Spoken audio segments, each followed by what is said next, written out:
Welcome into the Recruiting Roundup. I'm Jordan Ham, and we have a very, very busy show for you. A ton of offers, 5 commitments to get to, and I'm going to bring my good buddy Jason Jewell in. And Jason, let's start with those 5 commitments, all of them defensive backs making their pledges to various schools.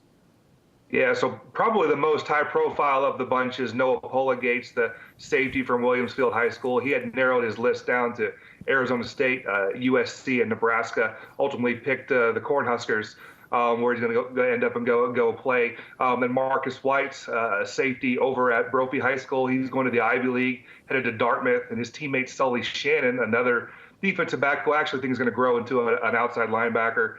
He commits to Idaho. And then the Vandals turn around and get a second commitment, a very good one, I think, in David Eppinger, the corner, really fast kid, runs under 11 seconds, 100 meters from Chandler High. Eppinger headed to Idaho, and then Nate Polk over at Saguaro High School. He pledges to Air Force. These next couple of classes have some very highly recruited trench guys, and it was a very busy week for 4 of those players. Yeah, so Regan Terry, kind of a kid we haven't talked a whole lot about down at Florence High School. Florence isn't known to have a bunch of Division I guys, but Terry gets his 3rd Division I offer coming from the University of Arizona, also has Boston College and Arizona State. Then another busy week for Noah Winnelson, the star left tackle for Williamsfield.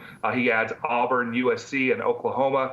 Tosh Baker, the left tackle over at Pinnacle, now approaching 20 major college scholarship offers. Very busy week, not surprising. He adds Alabama, Ohio State, LSU, Auburn, and Washington. And then Jason Harris, the defensive end at Higley High School. He adds offers from Cal, Duke, and Iowa State. Multiple Ivy League programs coming into the state and offering Brock Lochnikar, the linebacker over at Notre Dame Prep, as well as Tommy Christakos, the wide receiver and kicker for Chaparral. Yeah, very busy for those 2 kids over from the Scottsdale area. Lochnikar first offers, he gets Georgetown, Princeton, Harvard, and Yale, while Christakos adds Harvard and Princeton and adds a Power 5 offer coming from Iowa State. Quite a few guys getting their first offers this past week, headlined by Chubba Purdy, the Perry quarterback. Yeah, following in his brother's footstep, obviously, but Purdy, a 2020 quarterback from Perry, adds UNLV and NAU first 2 offers. Jay Rudolph is a big linebacker over at Horizon High School, gets his first from Air Force. Brandon Buckner, a 2021 linebacker over at Chandler High School, son of former Cardinal Brenston Buckner, gets his first offer from Oregon.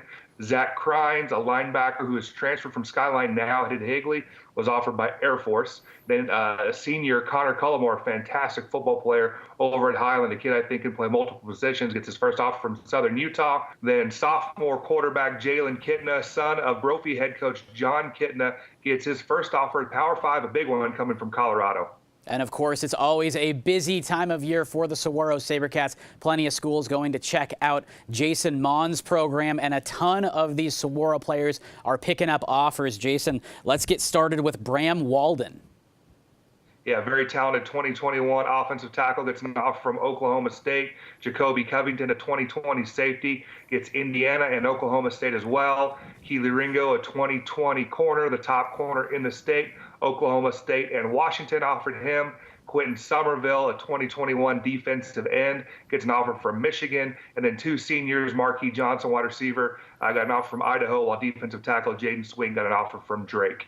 And Jason, let's transition here. This is the 2nd year with the early signing day. And one byproduct that I think we're seeing pop up around the nation is guys signing early, but not necessarily revealing where they're going to the public and to other college coaches, thus making some of those college coaches inadvertently commit recruiting violations. Just what do you make of this, and how can this be prevented moving forward?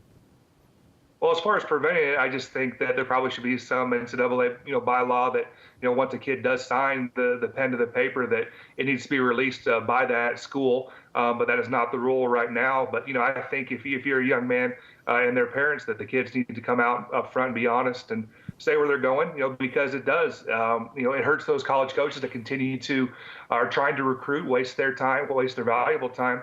And I just think you need to be upfront, with the whole situation that you have signed.